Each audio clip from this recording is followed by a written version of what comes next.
All right. Well, I'm going to go ahead and get started, and then when people jump on, they can jump on. Um, so this is it. So this is the last masterclass of the month. I know it's now May, technically. There was going to be one more, but there was some complications with the guy who was going to do it and kind of dogged me a little bit. So I'll make it up to you guys somehow another day. But yeah, so this is it. So this is the last one. So this is one I've been most excited for because this is dealing with kind of the sports psychology of things. I kind of got into like the mental side of things a number of years ago, but it wasn't until the last few years that I really dove in and started dissecting everything going on. Karen says, "Hey, Justin's watching." Hey guys. So tonight's going to be a little bit different. So what I've done is I've actually scripted this a little bit more than what I have in the past. I know those other videos just keep going and just go long and I just keep rambling. So I've kind of limited myself this time. So if it sounds like I'm reading off a prompt, it's probably because I am. But there will be some time for questions and kind of some group interaction, I guess. Towards the end, there'll be an opportunity for one or two or however many people actually want to jump on live with me. I can send you a link and your face will pop up and we'll be able to go through one of the activities together. So that should be pretty fun. But let me switch everything over. Let's see here. Got my big TV here, but now I don't know where my mouse went. Come on. All right, here we go. All right, so I'm going to get rid of my face. And we're going to go into mind hacking. All right. Okay, so this is all about mind hacking. So how to take control of the one thing taking control of your life. Now, I know most of you have been running for quite some time, but some of you may be a little bit newer to this whole journey of running. But the first thing I want to mention is that if you've struggled with motivation in the past, it's not your fault. That's totally okay. You're being pulled in so many different directions, and that can be pretty overwhelming. Many times that overload keeps you from success, and that's okay. That's normal. If you've been concerned in the past that you can't become a good runner or reach your goals, I want to put those fears to rest and let you know that you guys can do this. So that's what I'm here for tonight. So I know some of you may have a dream to earn that Boston qualifier or run a new PR or just become a better runner in general. So tonight I want to show you how you can do that right now. So who is this for? So my goal for this training is to help two kinds of people. For those of you who are beginners, you'll learn how to build a reservoir of confidence in your mind that you'll always be able to tap into when you begin to feel the motivation slipping. For those of you who are more experienced, you'll get additional tools to enhance your training and avoid burning out. So who am I? So I've talked a little bit about it before, but my name is Jason. Nice to meet you guys if I haven't met you before. But I've been running for almost 18 years. I've run a whole bunch of races in my life. I graduated with a degree in exercise science from BYU a number of years ago. Then I graduated cum laude from chiropractic school a couple years ago. And now I am a licensed chiropractic physician in the state of Florida. I actually work with my dad, which is pretty awesome. And a number of years ago, I worked as a sales associate and assistant manager in a running store, which was my dream job. That was awesome. And over the last number of months, I've become certified through USCO, a certified running coach, and a precision nutrition level 1 certified coach. So that's a little bit about me. So like I said, this year, I'm going to celebrate my 18th year runniversary in June. I say National or Worldwide Running Day or Global Running Day or whatever it is in June is my runniversary. It's just easy to think and remember and all that good stuff. So over the last 17 and a half years, like I said, I've run in 179 races.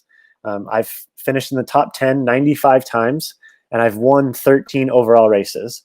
I've run a whole lot of different miles with a whole lot of different people in a whole lot of different places. And one of my favorite things to do at races is warm up and see people I know or recognize. So probably one of my deepest desires is for people to see me at races and say, "Oh, hey, that's Jason," or "Oh, wow, he looks kind of fast." That's my goal. That's what I want. That's what I want when I go to races. So when I first started running, I was awful, to say the least, like terrible. I was really bad. I was not fast. I was very much slow. I mean, it was just bad. So in middle school, we would do mile Mondays in PE, and when I did okay there. But when it came to racing, like out on the roads, I was bad. I was just a terrible racer.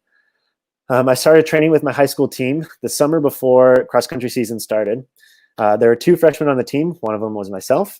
And I quickly realized that I was the slower of the 2. My entire freshman year was pretty rough. In my very first cross-country race, actually, I finished second to last, which was pretty embarrassing. And I barely earned my varsity letter that year.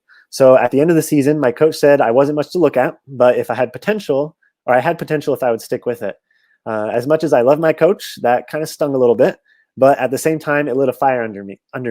I told him when I would graduate, I would set every distance running record at the school. So fast forward 4 years, and I graduated with 7 school records and was ready to run in college.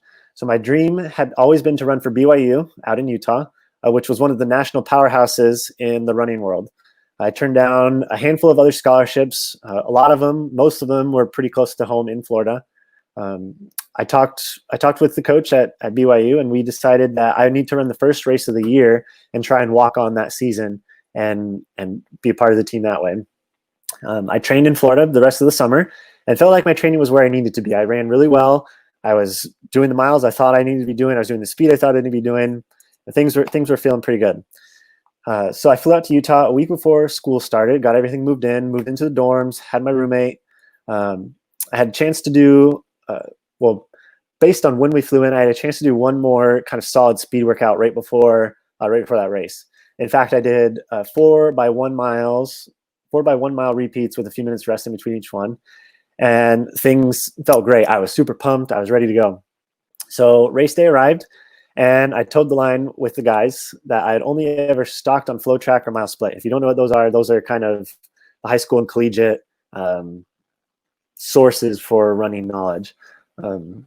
So this picture on the right, I don't know if you can see my mouse, but in the right, I'm one of the guys right behind that line of blue. You can just see my face. And in fact, one of the other group members, or one of our Running Secrets group members, Thatcher, was actually also in that race. And you can't see him in this picture, but he was right next to me. He ran a lot better than I did that day. But we'll get to that in a second. But yeah, so race day arrived. I towed the line with these guys.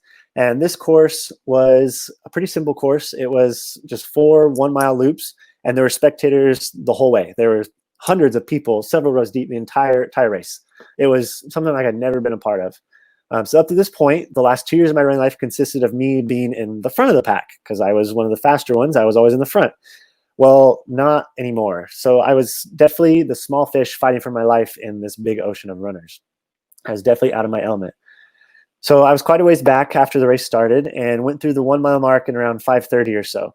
Now, to some of you, I know that may be really fast, but in the collegiate world, 5:30 is not moving too fast. Most of those guys could run, sub 5 each mile the entire way. So I went through about 5:30. Right after the mile mark, you run on part of the track and then you hop on the grass and begin the second loop.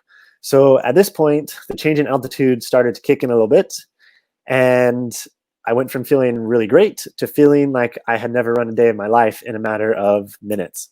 I was struggling to breathe. I felt like my heart was going to explode. And I actually ended up peeling off the course and walking out of the gate and leaving. So I found my way across the street and sat down behind a Pizza Hut and just still had my spikes on, still had my bib on, just kind of put my head in my hands and pretty much said, now what? Now what am I going to do? The one thing I'd prepared for the last 12 months had melted right through my fingers. I left my family, I left my friends, I turned down scholarships, I moved across the country, and now I had nothing to show for it. So then I had to make a critical decision, and this decision was going to be one of the pivotal decisions in my life and in my running career. I could either give up or I can get up. So up to this point, it had always been about the team.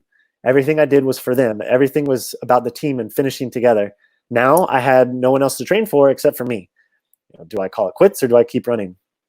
But now I had college classes. I had no bedtime. I had no adults keeping me in check because I was supposed to be the adult now.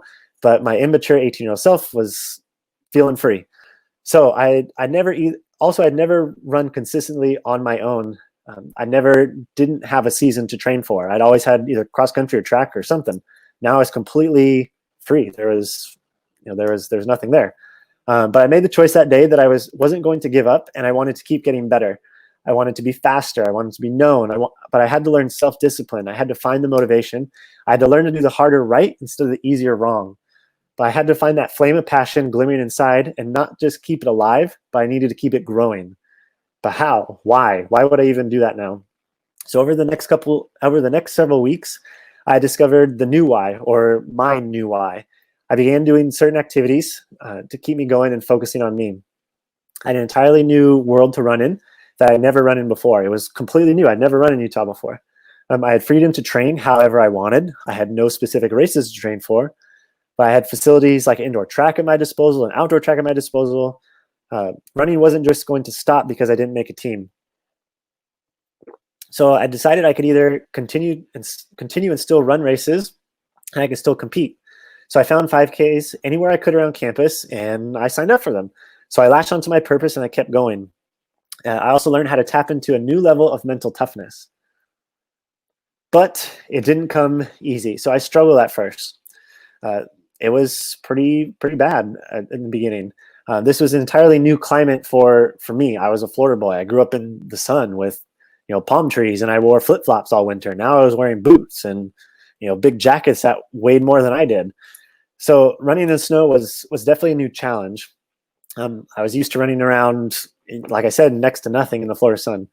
Now I was running in sweatpants, not running tights, not running pants, like full-on sweatpants, like Rocky style sweatpants, like hoodies and gloves and long sleeve shirts. And the cold just kicked my butt. But classes also kicked my butt, but the cold probably made things a lot tougher. So being in Utah, the winter wasn't going away either. Actually, that winter, it snowed on October 1st, and it snowed off and on all the way until finals week in April. So nearly more than 6 months of snow. So I had another tough choice to make. Was it worth running in this frozen tundra? Was it worth waking up and trudging uphill in the snow and in the dark? Now, unlike some of the other places out there, racing also stops when it gets cold. Unlike here in Florida, you could run year-round. Out there, nope, it's done, game over. So the last race I ran was on Thanksgiving, but I actually ended up flying home for that race. There was a race in Florida, go figure. But after that, there was nothing, not any more races, not until spring. I could either call in for good and just say, okay, I'm done, or I could keep hanging on. I could keep trying my best to find some kind of motivation. So I remember sitting in the library one night. Here's a couple of pictures of that library. And I was supposed to be studying, but I couldn't focus. I pulled up my training log online. Back then I had, what was it? The Nike training log. They have since taken that down and when they started the whole Nike Plus thing. But anyways, and I was looking at my mileage and how it had fluctuated over the last 6 months. I got pretty down on myself and decided I needed to watch some old race videos. That's what I like to do when I'm feeling kind of beat up, is I go and watch myself when in my mind I know I was fast. So there's one race in particular that I will never, ever, ever forget. And anytime I'm struggling, this is always the video I go to. So it was actually a video of my very last high school race. It was the state track championship of May of 2008. It was a night race. There were stars all over. There's stadium lights. There were over 5,000 fans all around the track. It was incredible. It was an amazing atmosphere. It was any runner's dream. So I was actually seated last in the 2-mile race. So I was number 16 out of 16. I couldn't go any more back. It was all forward from there. Now my parents are super amazing because they used to record my whole race, every single one, start to finish, and then they let me have it. And I had this flash drive of all my races. But in this particular race, I was going for that last school record that I wanted to earn. I wanted to break 10 minutes in the 2-mile. So the 2-mile consists of 8 laps on the track. For those of you that aren't familiar, so 8 laps around the track. This race, my entire family positioned themselves right at the beginning of the home stretch. So you're going around that final curve, they were right there. So almost 100 meters to go. So every time I would turn home, I would see them. So after 6 laps, I was still on pace, but trending in the wrong direction. Things were not going very well.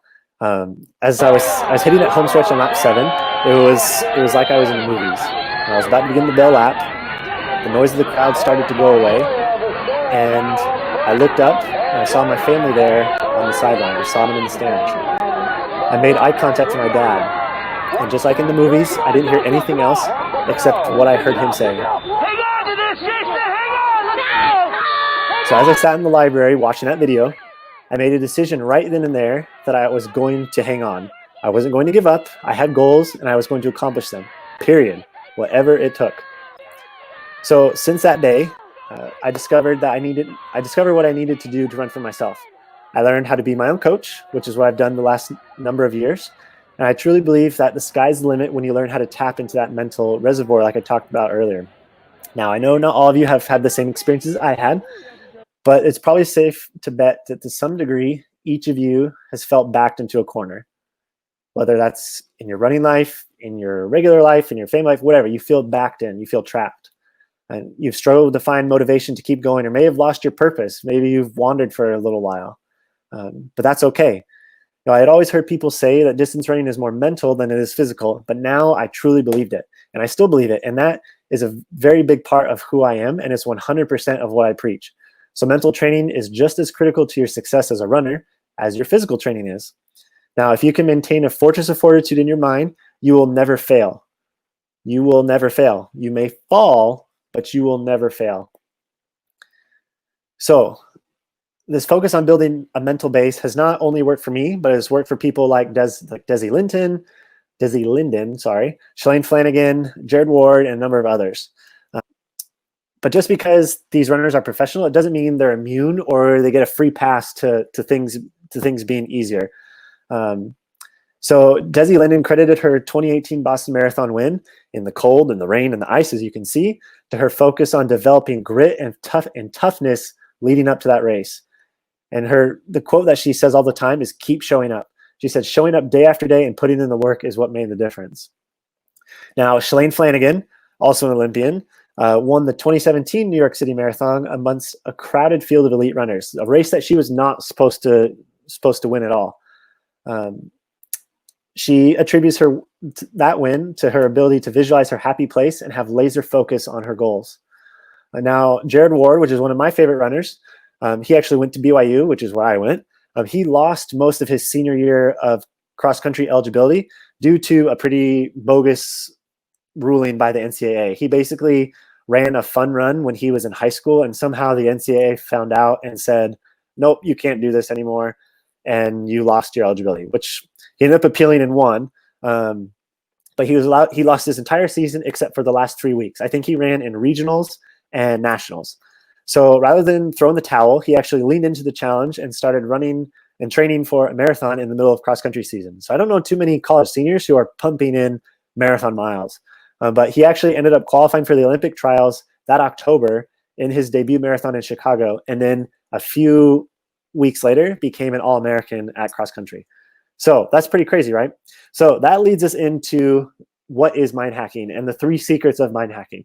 So secret number 1, you'll learn how to discover your mental weakness and turn them into your greatest strengths. Secret number 2, how to make failure your second greatest resource. And secret number 3, how to transition from thinking to doing in 4 easy steps. So secret number 1, discovering your mental weaknesses and turning them into your greatest strengths. So let me start with a quick story. Now, there was once a basketball player, a very successful basketball player, who at the end of his career was asked if he thought his career was a success. He said, I've missed over 9,000 shots in my career. I've lost almost 300 games. 26 times I've been trusted to take the game-winning shot and missed. I failed over and over and over again in my life, and that is why I succeed. So does anybody know who I'm talking about? If you know, throw it in the comments. See if anyone guesses this right before we move on. So Laura says, Fortress of Fortitude, I love that. Yeah, I love it too. All right, see if anyone else comments on here. Anybody have any guesses? See, I don't know what the lag time is between the comments and yeah, Scott said it. Michael Jordan. So this is the GOAT himself, Michael Jordan. He said that. And when you hear Michael Jordan, you immediately think success. He won a number of titles. He won MVP, all these great things. So the best athletes and the best runners, like we mentioned earlier, have this incredible ability to look at what they struggle with and flip that around and excel. So how do you do that? Now, I know there are a number of people in this group who have said they appreciate the research side of things. So here we go. Here's some research. So this actually came out in 2002 after working with a bunch of professional athletes. They found overcoming mental toughness involved more than just being resilient. So oftentimes we think of being mental tough, we think of our resiliency, our ability to just keep going. But they found mentally tough athletes were more likely to seek out the challenges or weaknesses and push themselves to get better. They also had a strong level of confidence in their own abilities. They decided to call their findings the 4 C's. And here we are, the 4 C's. So to some degree or another, every single one of our weaknesses can fit into one of these 4 categories. So those 4 categories are challenge, commitment, control, and confidence. So let's do a little bit of a self-assessment. So all of you that are watching, there's a number of you still here. What I want you to do, or what I'm going to do, is I'm going to read a little bit about each one of these. And after I read, or as I'm reading, I want you to give yourself a score. So score yourself 1 to 5, with 5 being the best. And there's 4 categories, so if you get a perfect score, you get a 20. So you guys ready?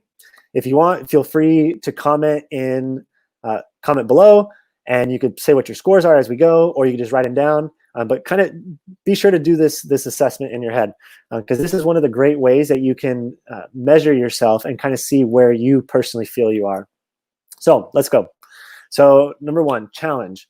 So runners who are strong in the challenge category focus on being proactive and putting themselves in situations where success and failure are both possible. To stand a chance of reaching your potential, you need to be prepared to push yourself outside of your comfort zone, because that's where the growth occurs. Pretty neat stuff, right? So score yourselves 1 to 5, 5 being the most, 1 being the least. Give you guys a few seconds to think about that.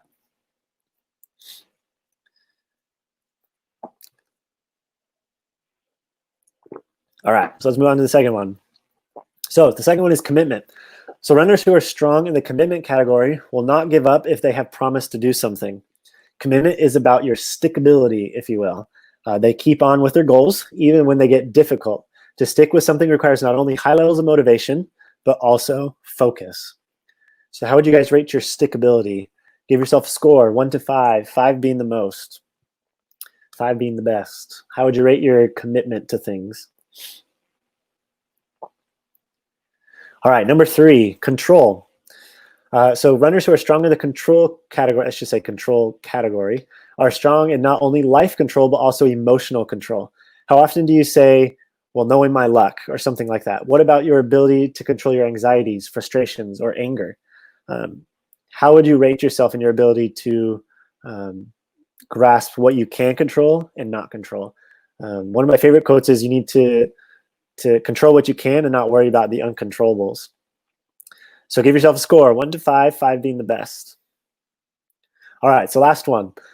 So confidence. So runners who are strong in confidence find it easier to see trials as opportunities rather than threats. Do you have confidence in your own abilities? What about your ability to verbally share your confidence? Runners who have confidence find it easier to stick to something regardless of how difficult it may be.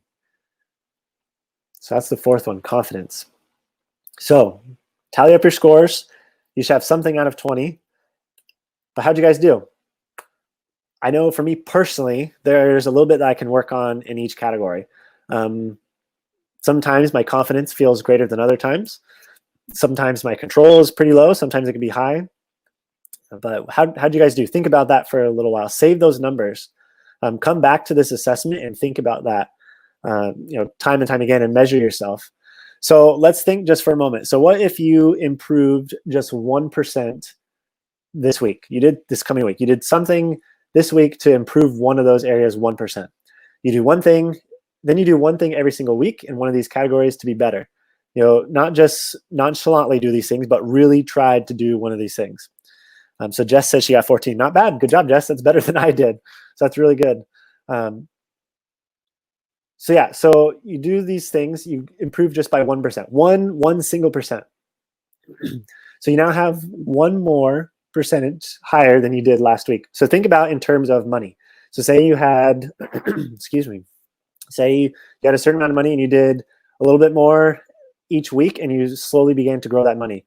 And each week it started to double. So what if you did this for 8 weeks? What if that 1% became 2%, and which became 4% and 8% and 16 and kept going? After 8 weeks, you've improved 128%. Now, I know these numbers aren't concrete. You can't really measure this with percentages, but just go with the example for a second. Now, in 8 weeks, you've gone from complete weakness to transforming into a mentally tough machine. So that's pretty amazing, right? Now, what would your running look like if you improved just 1% in one of these categories? Now, what about if you improve by 16% or 64? Not just time-wise, but in things like consistency, mental toughness, speed, mileage. What if you improved in those categories? How much more mentally tough would you be? That's something to think about, right? Over 8 weeks, you can completely transform who you are. So that is secret number 1. So if you guys are still here, comment below, share your thoughts. Let's see what you guys are thinking before we dive into this second secret. I know we're still going. We've been going for about 26 minutes or so, but the second half of this will be a little bit faster. All right. So secret number 2: how to make failure your man, I can't even speak. Excuse me. How to make failure your second greatest resource. Now, if failing can be your second greatest resource, would it be safe to say that succeeding and having success would be your greatest resource, right? All right. So probably one of the most quoted people about failure is Thomas Edison. Now, you've probably heard the quote about inventing the light bulb where he said, "I haven't failed once. I just discovered 1,000 ways that don't work, 1,000 ways to not make a light bulb." Now, what about some of his other quotes? So he's also said, "Our greatest weakness lies in giving up. The most certain way to succeed is to just try one more time." And he also has said, many of life's failures are people who did not realize how close they were to success when they gave up. So truly motivational quotes about success don't just ignore failure. They focus on it. So rather than just beating yourself up over a failure, you'll learn from it and keep going. What you learn from the experience is likely to help you out in the future. So let's talk a little bit of neuropsychology for a second. So what exactly is fear? So if someone says, well, what is fear? What is it? Is fear something tangible? Is it something that you can hold in your hands? Can I give you a box of fear like I could a box of chocolates? Or can I drive you to the fear store like the grocery store? Is fear a person? Is it someone that I see? I mean, you could be fearful of someone, but it's not a physical thing. Fear is 100% individualized, meaning what you fear, and to the extent that you fear it, is unique only to you, not anyone else. There's not a threshold of saying, okay, this thing is fearful, we're all going to be scared or fearful that much. It's 100% you. So when you approach something that you don't recognize, or something that challenges one of those 4 C's we just talked about, what your brain does is process all this input and data that it's receiving, and it spits out a response. So that response could be anger, it could be relief, it could be fear.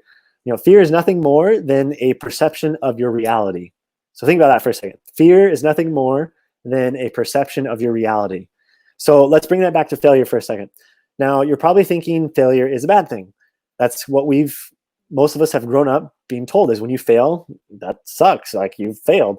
But actually, failure is, like I said, the second best result you can achieve after succeeding. So what about failing gives failure its bad rep? So people view failure as bad because of how it's perceived, just like we said a second ago. So chances are we all feel this way at some point or another, and that's okay too.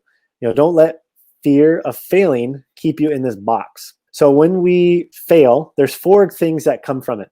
You call them blessings, you can call them benefits, you can call them whatever. But those 4 things are learning, redirection, reflection, and the setup. So let's talk about those. So failure. So failure is a learning experience. Your failure is simply a result of the fact that life knows precisely what you need to learn in order for you to accomplish down the road.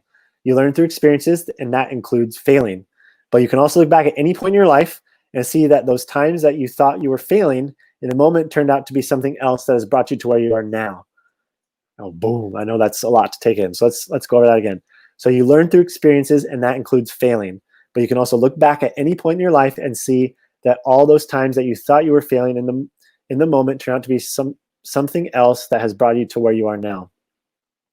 So when things don't go your way, ask yourself, what am I supposed to be learning here? And that's what you need to do. When you fail, look at what you can do to learn from it. Redirection. So failure is redirecting you from one point to another. So like Thomas Edison said, he was redirected hundreds of times from idea to idea before he landed on one that finally worked. Reflection. When we fail, it forces us to reflect on what didn't go according to our plan. We have to reflect back. When we fail at running, it forces us to reflect on things that we can improve on so we can get better. Number 4, the last one, is the setup. So think about a series of dominoes scoot out all over your floor. You have this great big long chain set up. It's going up and down and everywhere. Now, the only thing that moves the next domino is the one in front of it or the one behind it, kind of depending how you look at it. But everything you do right now is setting you up for something later on. I believe that life doesn't just work against you. It's redirecting you. It's setting you up for something else, whether that's something you can learn from, something that you need to reflect on. It's setting you up for something else. So sure, there are times when things really suck. I mean, right now, this whole coronavirus thing really sucks for some people, and it's a challenge, it's a trial. But I think we all have had times like that, or maybe we're just stuck in one of those times right now where things just are really tough. And I know sometimes life doesn't seem completely fair, but there is no such thing as failure, only results. So this is one of my favorite quotes. When I did my precision nutrition certification, this quote is all through the material. There's no such thing as failure, only results. And that's the secret, guys. That's it right there. Failure is only how you perceive it. If you have a bad race, it's okay to grieve for a while. All the major coaches and psychologists and whoever, they say when you fail and you have a bad race, process it. Don't just forget about it. Process it but move on eventually. Use those feelings as fuel. There's no such thing as failure, only results. So on to secret number 3. So how to transition from thinking to doing in 4 easy steps. So I know some people are hopping off, but there's still a handful here. So bear with me, guys. We're going to do some fun activities in a second. So this is one of my favorite pictures, the thinker and the doer. So I really love this picture because it really hits close to home for me. Now, this picture kind of explains the dynamic of my marriage. Now, sometimes I'm the thinker and my wife is the doer, and sometimes my wife is the thinker and I'm the doer. And that's just kind of how it goes. Other times, we flop around and it goes the other way. But how many of you guys have goals? Feel free to comment. How many of you periodically, monthly, weekly, daily, whatever, how many of you actually set goals? And those of you who set goals, how many of you guys actually write down your goals? Not just put them in your head. How many of you put them in a journal or in a notebook or on a board or somewhere where you can actually see those goals? In high school, I used to write my goals and put them on my bathroom mirror. So every morning when I was getting ready, that's what I was looking at was my goals, or were my goals. But how many of you physically write down your goals? Jess says all the time, always. Perfect. See, Jess gets it. So when you have goals, write them down. So in order to improve as a runner or become an even better runner, your life is all about change. Now, remember, only action can create change, and change can be hard, but that's okay. So one of my favorite things to do is when I work with new athletes or people who are trying to set goals is we start with this process right here. We always start with this outline before we do anything else. Not anything else matters until we do this. Jess says, I don't write it, but I share it on Facebook. Scott says, I do sometimes. Yeah, exactly. So one of my other favorite quotes is where performance is measured, performance improves. Where performance is measured and reported, performance grows exponentially. So think about that for a second. So this outline. So goals, skills, practices, and actions. And this is how you transition from thinking to doing, this process right here. So goals, what do you want to move towards? What is your goal? Do you have a goal race? Do you have a time? Do you want to be healthy? Whatever. What do you want to move towards?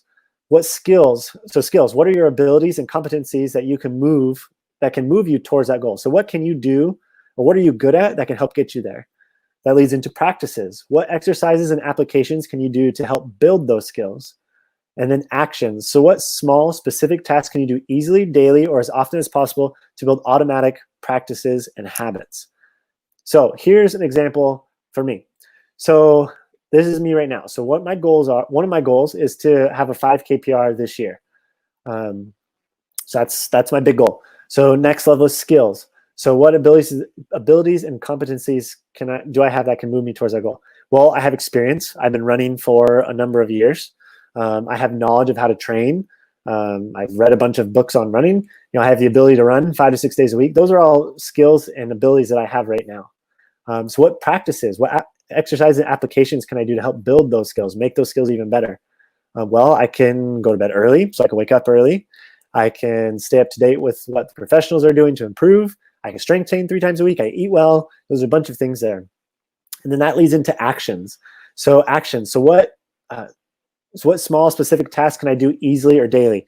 What's the one thing that I can do each day that can move me closer to that goal?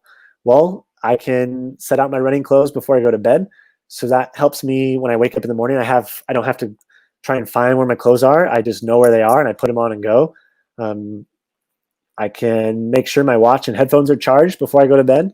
I can schedule time in my day to be able to do things like strength train, make sure I schedule time to eat well, all those things.